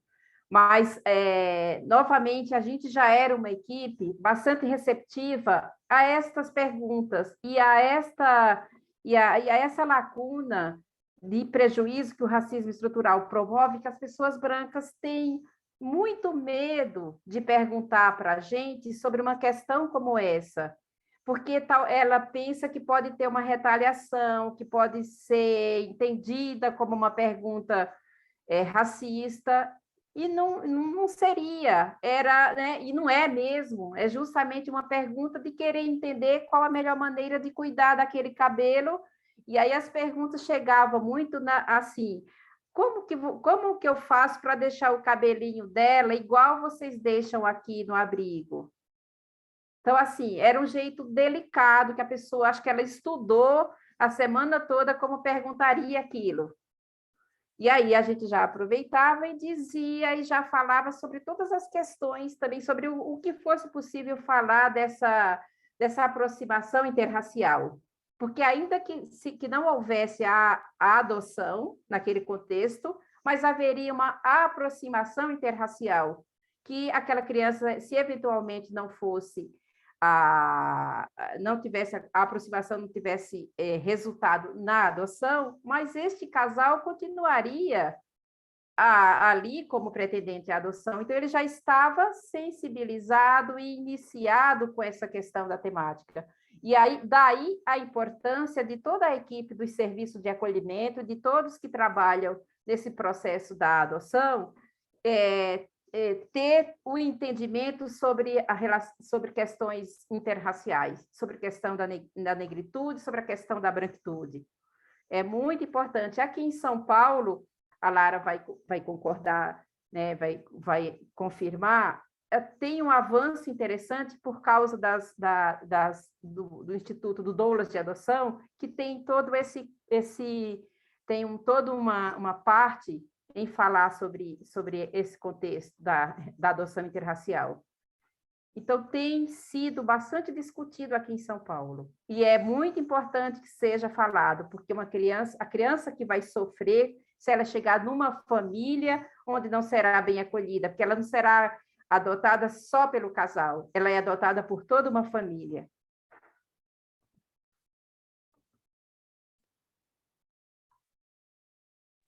E por toda a comunidade, né, Marlete, que ela vai ser inserida. E eu concordo, assim, com o que a Luciana disse, ainda, de fato, se fala muito pouco sobre esses temas na preparação das famílias que buscam a adoção, né? Acho que não é um tema que a gente está próximo de esgotar, sabe? Acho que ainda tem que se falar bastante. E muito sensível, né, Marlete, sua percepção dentro do SAICA, né, Achei muito sensível mesmo.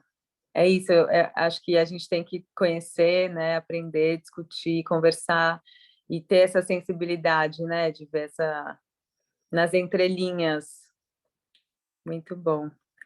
Gente, a gente precisa caminhar para o fim. Não sei Luiz se a gente colocou uma pergunta aqui, só rapidinho. Ele perguntou se vocês acham certo as famílias acolhedoras escolherem a cor da criança. Como vocês veem essa questão, né? Certo? Acho que acho que com certeza não, né? Já podemos partir de com certeza absolutamente não, né? Mas aí, Lara, eu acho que... Olha, Luiz, fala, Lu.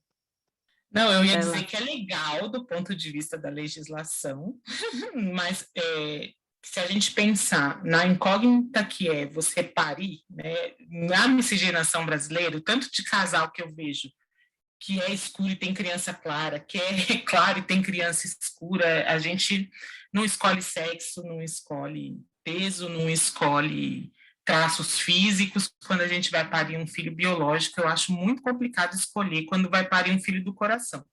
Mas, se for para essa criança sofrer outras violências, para além daquelas que ela já sofreu, talvez seja melhor. Se ele não me quer, por que eu vou? Né? Então, ficar passando por aproximações sucessivas, nunca ser escolhida, sabe? Então, é difícil, sei, mas talvez eu não expusesse a criança a tantas negativas, assim, partindo do pressuposto que essa família já escolheu, mesmo que ela não oficialize a sua escolha. Não sei, eu acho muito complicado esse tema.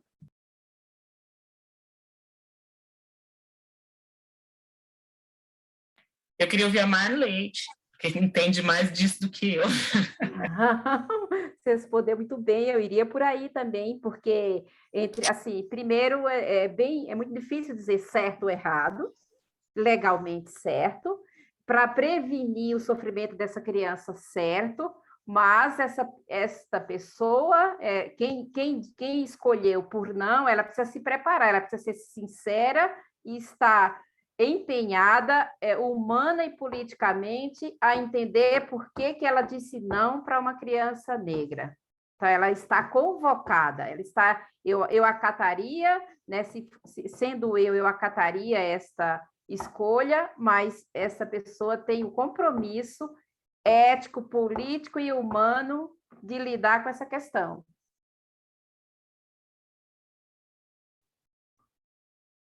Eu acho que é bem isso, né? É a questão do certo ou errado, né? Aí essa questão que a reflexão vai muito além, para além disso, né? Acho que Uhum. O Luiz, eu acho que ele perguntou também especificamente da família acolhedora, né? Que é não da família por adoção, mas achei bom que vocês falaram disso, né? Em relação à família acolhedora, Luiz, eu desconfiaria muito, né? Assim, porque, bom, é alguém que se propõe a fazer parte de uma política pública de proteção à infância e adolescência, né? E vem com um critério desse, eu nem selecionaria para ser família acolhedora, né? Mas eu acho que, porque, enfim, eu acho que a gente precisa conversar mais com essa família, né? Entender melhor por onde passa essa questão, mas me causa um estranhamento, né? Assim, você quer participar, enfim, e também como política pública, né? É uma família voluntária, mas é parte de um serviço público, e aí já vai partir de uma discriminação racial, né? Eu acho que é bem delicado, na verdade, o serviço não pode se propor a isso, né? Porque, como eu disse lá no início, é um serviço, seja o familiar, o abrigo, o casalar, né? Que ele é para proteger as crianças e adolescentes, né?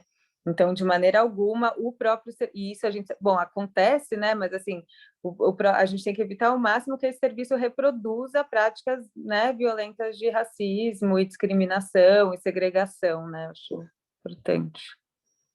Fala, Olha Marley. só, tá vendo que interessante a Lara ampliando aí?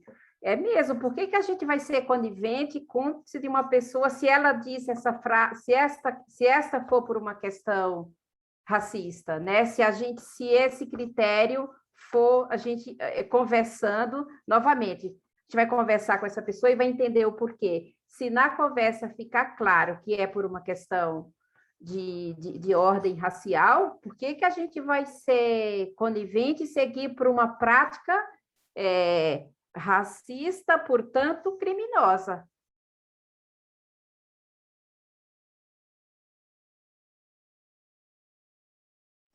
Tá vendo, Luiz? Que pergunta difícil que você fez, Luiz, aí, sobre certo ou errado? Gente, a gente precisa encerrar. Eu só vou ler o último comentário aqui da Rosa. Ela fala assim: todos demonstram dificuldades para falar sobre o racismo no tema adoção. Geralmente, as famílias brancas falam que não querem adotar criança negra porque não querem vê-la sofrer por não ser parecida com os pais. Citam que alguém pode questionar na porta da escola: é seu afilhado? Filho de quem? E também os profissionais demonstram inabilidade para lidar com o racismo com sua clientela, né? Então, e aí a Luciana comenta que essa família, né, que o Luiz comenta, né, não está nem apta para atender criança negra, tem um pouco brancas. Verdade. Gente, a gente precisa encerrar, chegamos na nossa hora. Quero agradecer muito a Marleide e a Luciana e a todos e todas aqui. Rafa, obrigada. A gente teve uma falha técnica no início, mas logo se resolveu. Bom, eu quero muito que a gente possa continuar essa conversa, aprofundar essa conversa. Então, acho que a Luciana e a Marleide também deixaram seus contatos, né? Depois, se vocês puderem deixar no chat, e a gente segue.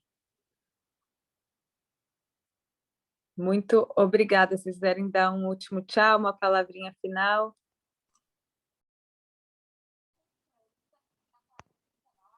contato da Lúcia. Eu quero só agradecer e foi muito bom, foi rico nossa conversa aqui. Só agradecer. Também, e Marleide, fiquei encantada, prazer imenso te ouvir. Eu agora tenho seu contato, querendo ou não, já gravei no celular. Obrigada por essa aproximação, viu, Lara? Obrigada, gente. Obrigado. Tchau, tchau, boa noite.